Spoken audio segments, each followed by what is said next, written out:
तो ये मूवी शुरू होते ही हमें एक लाइब्रेरी का सीन दिखाया जाता है। उस लाइब्रेरी में कुछ अजीब से लोग आते हैं और वहाँ पर मौजूद लाइब्रेरियन को मार देते हैं और ये लोग वहाँ पर रखे गए बुक से कुछ पेजेस फाड़ने लगते हैं कि तभी वहाँ पर कोई साया आ जाता है, जिसे देखकर ये सब डर कर भागने लगते हैं और इनका लीडर एक पोर्टल बना देता है जिससे होते हुए ये किसी दूसरे शहर में आ जाते हैं। लेकिन वो शैडो अभी भी इनके पीछे था, हमें उसका फेस नहीं नजर आ रहा होता। वो साया वहाँ पर मौजूद हर चीज को कंट्रोल में कर लेता है और वो इनको मारने ही वाला होता है कि तभी वो लीडर एक और पोर्टल बनाता है और वहाँ से अपने दोस्तों को लेकर चला जाता है। ये साया कोई और नहीं बल्कि एक औरत थी और ये उस लीडर की उस्ताद हुआ करती थी। लेकिन वो बुरा आदमी अब बुरे लोगों के साथ मिल चुका था और अपनी पावर्स का ठीक से यूज नहीं कर रहा था। वो दरअसल किसी बुक के पीछे पड़ा हुआ था जिसके कुछ पेजेस वो ऑलरेडी ही चुरा चुका था, लेकिन वो औरत ये नहीं चाहती थी, इसीलिए वो इसके पीछे थी। अब सीन चेंज होता है और हमें एक शहर दिखाया जाता है जहाँ पर एक बहुत ही अच्छे डॉक्टर रहते हैं जिनका नाम डॉक्टर स्ट्रेंज है। वो इतने अच्छे डॉक्टर हैं कि सब लोग उनकी तारीफ करते हैं। उनके ऑपरेशंस पूरी दुनिया में मशहूर थे, लेकिन वो ये थोड़ी जानते थे कि ये एबिलिटी उनके पास कुछ ही दिन के लिए है, क्योंकि कुछ ही दिनों बाद उनका काफ़ी भयानक एक्सीडेंट हो जाता है जिसमें उनके फेस पर काफ़ी चोटें आती हैं और उनके हाथ ज़ाया हो जाते हैं। उनसे कहा जाता है कि अब आप पूरी ज़िंदगी कभी भी कोई ऑपरेशन नहीं कर पाएंगे। उनसे ये बात बर्दाश्त नहीं होती। वो अपने कोलीग से कहते हैं कि किसी भी तरह करके मुझे एबिलिटी वापस चाहिए, मेरे हाथ ठीक होने चाहिए। फिर डॉक्टर स्ट्रेंज को एक फिजियोथेरेपिस्ट के पास इलाज के लिए भेज दिया जाता है। वो फिजियोथेरेपिस्ट भी कमाल का था। उसके बारे में ये मशहूर था कि उसने एक पैरालाइज्ड आदमी को 3 दिन में ठीक कर दिया कि वो चलने के काबिल हो गया और इस बात पर डॉक्टर स्ट्रेंज को यकीन ही नहीं आता। अब हमें ये बताया जाता है कि ये फिजियोथेरेपिस्ट काफ़ी महंगा था, यानी इससे इलाज करवाने के लिए काफ़ी ज़्यादा पैसों की ज़रूरत थी, लेकिन डॉक्टर स्ट्रेंज के पास इतने ज़्यादा पैसे नहीं थे, तो वो काफ़ी परेशान हो जाते हैं। फिर एक दिन डॉक्टर स्ट्रेंज की फीमेल फ्रेंड उनके पास आती है और कहती है कि मैं तुम्हारी मदद करना चाहती हूँ। तो डॉक्टर स्ट्रेंज उससे भी डांट के वहाँ से भेज देते हैं कि नहीं चाहिए मुझे तुम्हारी मदद, और वो वहाँ से रूठ के यानी नाराज़ होकर चली जाती है। डॉक्टर स्ट्रेंज सीधा वहाँ से उस आदमी से मिलने जाते हैं जो कि पैरालाइज्ड होने के बावजूद 3 दिन में ठीक हो गया, लेकिन वो आदमी डॉक्टर स्ट्रेंज से नहीं मिलता, क्योंकि जब वो पैरालाइज था तो डॉक्टर स्ट्रेंज ने उसका ये सोचकर इलाज नहीं किया कि ये ठीक हो ही नहीं सकता। डॉक्टर स्ट्रेंज उसकी काफ़ी रिक्वेस्ट करते हैं कि प्लीज़ मुझे बता दो, मैं भी ठीक होना चाहता हूँ। तो वो आदमी कहता है कि ठीक है, मैं आपको बता देता हूँ। मैं एक ऐसी जगह पर गया जहाँ पर मैं बहुत से लोगों से मिला। वहाँ पर मुझे एक गुरु मिले, एक लीडर जिन्होंने मुझे हील किया। ये उसी जगह का बता रहा होता है जिस कंट्री में वो हमें लाइब्रेरी दिखाई गई थी। वो आदमी इनको बताता है कि तुम्हें उस जगह तक जाने के लिए बहुत मुश्किलें होंगी, लेकिन डॉक्टर स्ट्रेंज कहते हैं कि मुझे अपनी एबिलिटी वापस लाने के लिए कुछ भी करना पड़े तो मैं करूँगा, और इसके साथ वो भी उसी कंट्री में चले जाते हैं। डॉक्टर स्ट्रेंज वहाँ पे जिसकी तलाश में गए थे वो कोई और नहीं बल्कि वही औरत थी जो कि मूवी के स्टार्ट में हमें एक साई की तरह दिखाई गई। उनको उस औरत के पास ले जाया जाता है तो डॉक्टर स्ट्रेंज उस औरत से मिलके कहते हैं कि क्या आप प्लीज़ मुझे बता सकती हैं कि आप पैरालाइज लोगों को कैसे ठीक करती हैं। तो वो औरत बताती है कि मेरा इसमें कोई कमाल नहीं, मैं बस समझाती हूँ कि तुम लोग जो चाहो कर सकते हो, तुम लोगों में बस विल पावर होनी चाहिए। तो डॉक्टर स्ट्रेंज कहता है कि ऐसा पॉसिबल कैसे है। तो वो गुरु डॉक्टर स्ट्रेंज को कहती है कि जब तुम्हें कोई चोट आती है तो तुम यही सोचते हो ना कि तुम्हारा जिस्म उसे खुद हील करता है, तुम्हारे जिस्म में मौजूद जो सेल्स हैं वो उसे हील करते हैं, वो जोड़ते हैं उसे। तो डॉक्टर स्ट्रेंज कहते हैं कि हाँ ऐसा ही है। तो वो औरत कहती है कि गलत, हम चाहें तो खुद भी अपनी सोच से अपने जख्मों को ठीक कर सकते हैं। तो डॉक्टर कहता है कि क्या आप वाकई चाहती हैं कि मैं आपकी इन बातों पर यकीन कर लूँ। मैं साइंस पे यकीन रखने वाला एक डॉक्टर हूँ, मैं किसी भी सोल पर या पावर पर यकीन नहीं रखता, और मेरे पास जितने पैसे थे जिनसे मैं अपना थोड़ा बहुत इलाज करवा सकता था वो मैंने यहाँ आने में वेस्ट कर दिए। मैं कितना पागल हूँ। ये सुनते ही वो औरत उसे एक पंच मारती है। डॉक्टर स्ट्रेंज की रूह उनकी बॉडी से बाहर आ जाती है और फिर जब कुछ टाइम बाद उनकी सोल उनकी बॉडी में वापस आती है तो उनको ऐसे फील होता है कि जैसे वो कुछ टाइम के लिए बेहोश हो गए थे। वो उस औरत से पूछने लगते हैं कि मुझे क्या हुआ था। तो वो औरत यानी गुरु उनके सर पर हाथ लगाती हैं तो डॉक्टर को अजीब अजीब विजन्स आने लगते हैं जिनसे उनको यकीन हो जाता है कि ये सच कह रही थी, इनके पास वाकई पावर्स हैं। लेकिन अब वो गुरु औरत अपने लोगों से कहती है कि मैं इसको नहीं सिखाना चाहती कुछ, इसे बाहर निकाल दो। लेकिन डॉक्टर स्ट्रेंज उनसे माफ़ी मांगता है और कहता है कि मैं इन सब पे यकीन नहीं करता था, लेकिन अब मुझे आप पे यकीन आ गया है और मैं सीखना चाहता हूँ, प्लीज़ मुझे यहाँ से बाहर मत निकालें। और वो वहाँ से जाने के लिए तैयार ही नहीं होता। अब वहीं का एक आदमी उस औरत से कहता है कि उसको माफ़ कर देना, वो आपसे सीखने आया है तो आप सिखा दें। ज़रूरी नहीं है कि वो भी उस बुरे आदमी की तरह निकले जिसने उस बुक के पेजेस चुराए थे। और वो उस गुरु को बताता है कि डॉक्टर स्ट्रेंज एक बहुत ही काबिल इंसान है और दुनिया को उनकी ज़रूरत है। अगर आप उन्हें ठीक कर देंगी तो इसमें सबका फ़ायदा होगा। फिर इसके बाद वो लोग डॉक्टर स्ट्रेंज को अंदर बुला लेते हैं। अब वो लेडी डॉक्टर स्ट्रेंज को कुछ स्पेल्स दिखाने लगती है, उन्हें कुछ चीज़ें सिखाने लगती है कि असल में इन सबका प्रोसेस क्या होता है। जैसे जैसे डॉक्टर स्ट्रेंज वो सीखना शुरू करते हैं तो उन्हें सब कुछ समझ आने लगता है कि असल में जिस दुनिया में मैं रह रहा था वो तो असली दुनिया है ही नहीं। असली दुनिया तो वो है जिसके बारे में ये गुरु लेडी जानती है। उसे समझ आने लगता है कि उस दुनिया में और भी पावर्स मौजूद हैं जिनको यूज़ करके हम काफ़ी ताकतवर हो सकते हैं और हमें अपने जीने का पर्पस समझ आ सकता है। अब यहाँ पर डॉक्टर स्ट्रेंज उस औरत की हर बात मान रहे थे। वो जो बुक्स पढ़ने के लिए दे रही थी उसको पढ़ भी रहे थे और साथ ही साथ उस लेडी का जो सबसे अच्छा स्टूडेंट था जिसने डॉक्टर स्ट्रेंज की फेवर की थी कि इसे अंदर बुला लिया जाए, वो भी डॉक्टर स्ट्रेंज की अब हेल्प कर रहा था कि तुम्हें किस तरह से स्पेल करना है और कैसे सब कुछ बनाना है। लेकिन डॉक्टर स्ट्रेंज से कुछ नहीं हो रहा होता। तो तभी वहाँ पर वो गुरु लेडी आ जाती हैं और सबसे कहती हैं कि तुम सब चले जाओ सिवाय डॉक्टर स्ट्रेंज के। और फिर उसके बाद वो एक छोटा सा पोर्टल बनाती हैं जिसकी वजह से वो और डॉक्टर स्ट्रेंज माउंट एवरेस्ट पर पहुंच जाते हैं। वहाँ पर बहुत ही ज़्यादा सर्दी होती है तो वो गुरु लेडी डॉक्टर स्ट्रेंज से कहती है कि अगर तुम ना जान पाओ कि तुम्हें यहाँ पर कैसे सरवाइव करना है तो तुम आधा घंटा भी यहाँ ना निकाल सको। और ये कह के वो वहाँ से चली जाती हैं। दरअसल ये उसके लिए एक टेस्ट था, एक आजमाइश थी, ये देखने के लिए कि उसमें ये पावर्स अभी तक कितनी डेवलप हो चुकी हैं और क्या वो इस काबिल है कि खुद को बचा सके।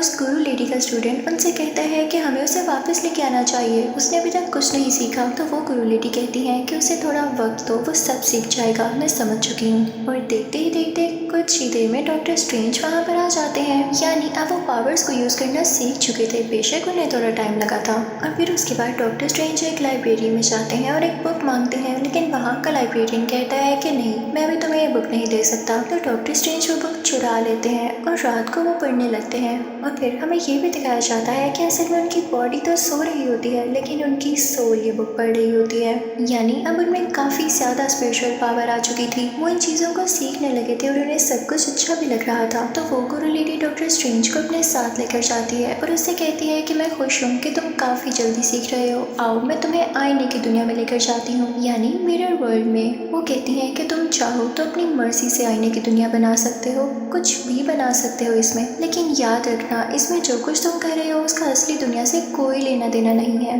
बस ये है कि इस मिरर वर्ल्ड में तुम देखकर दूसरी दुनिया पर नजर रख सकते हो।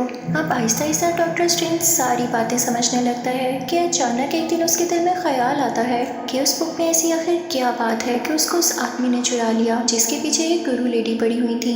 वो लाइब्रेरी जाता है, वहाँ पर कोई भी नहीं होता तो वो उस बुक को पढ़ने लगता है जिसके कुछ पेजेस अभी भी मिसिंग थे।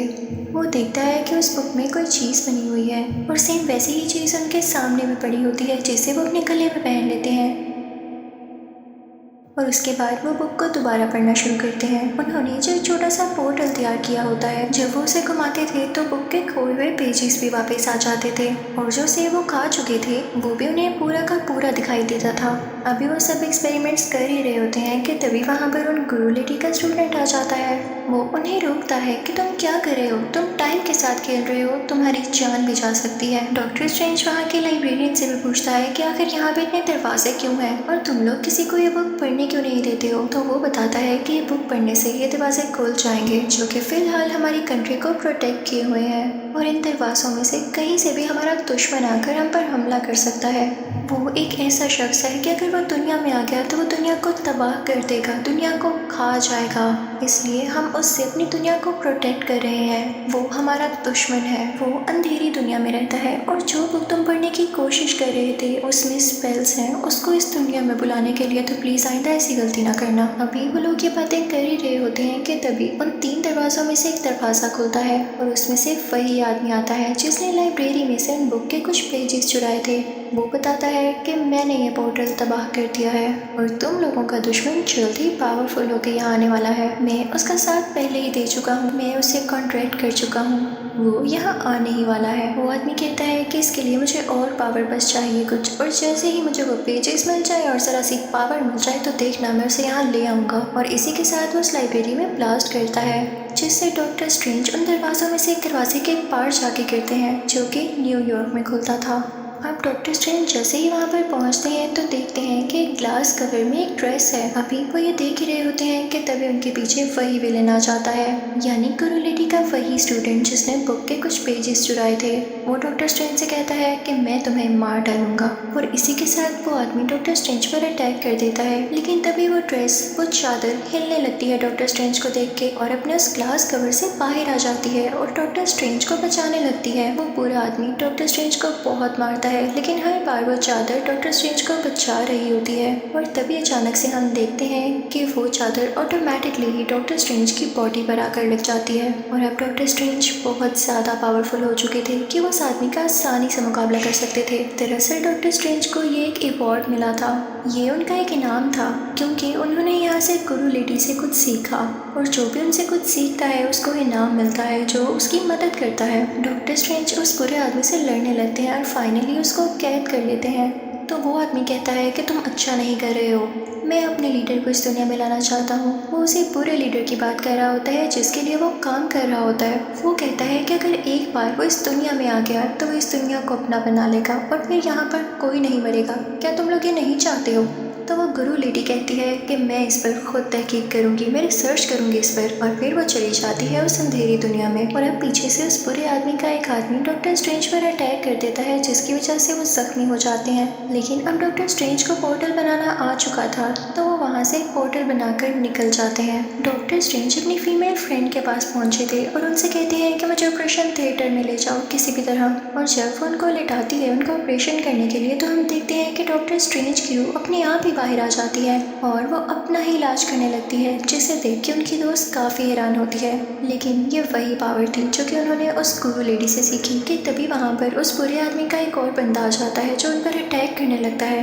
उन दोनों में काफ़ी लड़ाई होने लगती है और हम देखते हैं कि उस बुरे आदमी का आगे से जो आदमी होता है काफ़ी ज़्यादा स्ट्रॉन्ग होता है और असली दुनिया में वो डॉक्टर स्ट्रेंज को हरा देता है, यानी डॉक्टर स्ट्रेंज की यहाँ पर डेथ हो जाती है। उनकी फीमेल फ्रेंड को ये देख के काफ़ी दुख होता है और वो उन्हें इलेक्ट्रिकल शॉक्स देने लगती है, जिसकी वजह से उनकी सोल में पावर आती है और वो उस आदमी को हरा देते हैं। उन्हें एक बार और इलेक्ट्रिकल शॉक दिया जाता है और यहाँ पर डॉक्टर स्ट्रेंज की सोल अब उनकी बॉडी में दोबारा वापस आ जाती है। तभी वहाँ पर वो गुरु लेडी भी आ जाती है और उस डॉक्टर से कहती है कि तुमने बहुत अच्छा काम किया, तुम सब कुछ सीख चुके हो, तुम हमारी दुनिया के प्रोटेक्टर बन जाओ और हमारी हिफाजत करना। आपसे मैं तुम्हें और भी सारी पावर सिखा दूंगी। तो डॉक्टर स्ट्रेंज कहते हैं कि नहीं, मैं एक डॉक्टर हूँ, डॉक्टर ऑफ मैनकाइंड, मैं इंसानी ज़िंदगी बचाता हूँ और मेरा इन स्पिरिट से क्या लेना देना। और मुझे तो लगता है कि मैं अच्छा डॉक्टर भी नहीं हूँ क्योंकि मैंने एक आदमी की जान ले ली है। तो वो गुरु लेडी कहती है कि तुम इस बात का ना सोचो, वो एक बुरे आदमी का आदमी था। तो वो गुरु लेडी कहती है कि नहीं, तुम ऐसा नहीं कर सकते, तुमने मुझसे सारा कुछ सीखा है और अब तुम भाग रहे हो। तो डॉक्टर स्ट्रेंज कहता है कि आखिर कब तक ऐसा चलेगा, मैं भी जानता हूँ कि आप इतनी ज़्यादा ज़िंदगी कैसे जी रही हैं, आप इमॉर्टल कैसे हैं, क्योंकि कहीं ना कहीं आपका भी उस अंधेरी दुनिया से कोई लिंक है, आप वहाँ से पावर लेती हैं और मैं ऐसा नहीं चाहता। गुरु लेडी कुछ नहीं कहती और वहाँ से चली जाती है। तभी वहाँ पर वो बुरा आदमी आ जाता है, यानी वही अंधेरी दुनिया का लीडर, वो इस दुनिया को तबाह करने वाला था। कि तभी डॉक्टर स्ट्रेंज को आइडिया आता है कि क्यों ना मैं इस पूरी दुनिया को मिरर वर्ल्ड में बदल दूँ, यानी आईने की दुनिया में। तो तब यहाँ पे कोई भी नुकसान होगा या किसी की जान जाएगी तो उसका असली दुनिया पे कोई फर्क नहीं पड़ेगा। लेकिन ये डॉक्टर स्ट्रेंज की भूल थी, क्योंकि वो लीडर अब इतना ताकतवर हो चुका था कि वो आईने की दुनिया से भी लोगों को नुकसान पहुँचा सकता था, और अगर वो किसी को भी यहाँ पर मारता तो असली दुनिया में भी लोगों की जान जा सकती थी। अब डॉक्टर स्ट्रेंज को कैसे भी करके अपनी दुनिया को बचाना था, तो वो तरीके सोचने लगते हैं क्योंकि उनके दिल में अभी भी इंसानियत बाकी थी। तभी वहाँ पर गुरु लेडी भी आ जाती है और वहाँ पर एक पोर्टल बनाती है, जिसका ये फायदा होता है कि वो बुरा आदमी यानी अंधेरी दुनिया का लीडर अपनी पावर्स को उस पोर्टल के अंदर यूज नहीं कर सकता, क्योंकि उस गुरु लेडी ने पूरे पोर्टल से इस दुनिया को कवर कर लिया होता है। लेकिन वो बुरा आदमी अभी भी अपनी पावर से उन लोगों को जख्मी करने के चक्कर में था, और उसी दौरान ही गुरु लेडी, डॉक्टर स्ट्रेंज और गुरु लेडी का स्टूडेंट उस पोर्टल से बाहर निकल जाते हैं, लेकिन वो सारे काफ़ी जख्मी हो चुके थे। यहाँ पर उन गुरु लेडी की तबीयत काफ़ी ख़राब हो जाती है, तो उन्हें हॉस्पिटल लेकर आया जाता है। डॉक्टर स्ट्रेंज देखते हैं कि उनकी सोल उनकी बॉडी छोड़कर जा रही है, तो तभी डॉक्टर स्ट्रेंज की सोल भी उनकी बॉडी से बाहर आती है और गुरु लेडी की सोल के पास जाके उन्हें रोकती है। लेकिन गुरु लेडी कहती है कि अब मेरा वक्त आ चुका है, और तुम कहते थे ना कि मैं इमॉर्टल हूँ, मैं इमॉर्टल नहीं थी, मैं बस अंधेरी दुनिया से इस उसके पावर्स लेती थी ताकि मैं अपनी दुनिया को बचा सकूं। और मैं कुछ गलत नहीं करती थी क्योंकि उसने सब कुछ मेरे इल्म से चुराया और मैं बस उसको यूज़ कर रही थी। और हो सकता है कि जब आगे जाके तुम भी बड़े लीडर बनो तो तुम्हें भी ऐसा करना पड़े। कभी किसी के बारे में आइंदा के बाद गलत मत सोचना। और इसके बाद गुरु लेडी की सोल वहाँ से चली जाती है, यानी अब गुरु लेडी हमेशा के लिए यहाँ से जा चुकी थी। अब डॉक्टर स्ट्रेंज और उस गुरु लेडी का स्टूडेंट वापस से उस जगह पर जाते हैं तो देखते हैं कि उन बुरे लोगों ने पूरी लाइब्रेरी को तबाह कर दिया है और वो वहाँ की बाकी दुनिया भी तबाह करने के चक्रों में है। वहाँ का लाइब्रेरियन भी मारा जा चुका होता है कि तभी डॉक्टर स्ट्रेंज को एक आइडिया आता है। वो याद करते हैं कि जब बुक पढ़ते हुए उन्होंने एक पोर्टल घुमाया था जिसकी वजह से टाइम रिवर्स हो गया था, तो अब इनको वो यूज़ करने की ज़रूरत है। वो उसे घुमाने लगते हैं, टाइम रिवर्स होने लगता है और सब कुछ पहले की तरह होने लगता है। उनका दोस्त जो कि लाइब्रेरियन था वो भी जिंदा हो चुका था, लेकिन अब काफ़ी देर भी तो हो चुकी थी। अंधेरी दुनिया का लीडर अब इस दुनिया में आ चुका था और इस दुनिया को तबाह करने ही वाला था।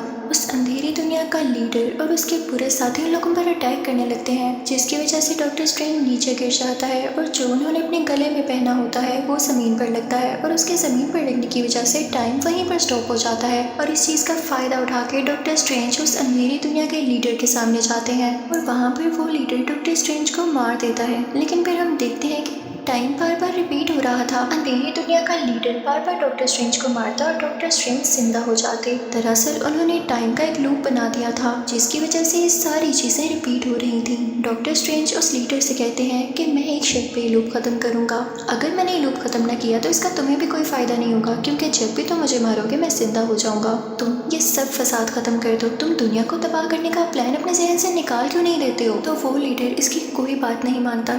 तो डॉक्टर स्ट्रेंज कहता है कि ठीक है, फिर तुम इसी लूप में फंसे रहो, तुम मुझे कभी मार ही नहीं पाओगे और जब तक तुम यहाँ से न गुजर जाओ तुम दुनिया पर कैसे अटैक करोगे। तो आखिरकार उस अंधेरी दुनिया का लीडर हार मान ही लेता है और अपने सब साथियों को लेके वहाँ से गायब हो जाता है। इसके बाद से हम देखते हैं कि दुनिया पर किसी के भी अटैक का कोई खतरा नहीं होता, सब कुछ नॉर्मल हो जाता है। डॉक्टर स्ट्रेंज ने जो चीज़ अपने गले में पहन रखी थी वो अपने गले से उतार कर उसे उसकी जगह पर रखाते हैं और अब सब कुछ ठीक हो जाता है। लेकिन एक खतरा उन्हें अभी भी था कि गुरु लेडी की अब डेथ हो चुकी थी और उन पर अब कोई भी अटैक कर सकता था ज़्यादा पावरफुल होने के बाद। तो डॉक्टर स्ट्रेंज इस बात पर कहता है कि मैं रेडी हूँ क्योंकि मैंने गुरु लेडी से उनकी सारी पावर सीख ली हैं जिनका मैं अच्छा यूज़ करूँगा। और इसी के साथ ये मूवी यहीं पर एंड हो जाती है। Thank you for watching.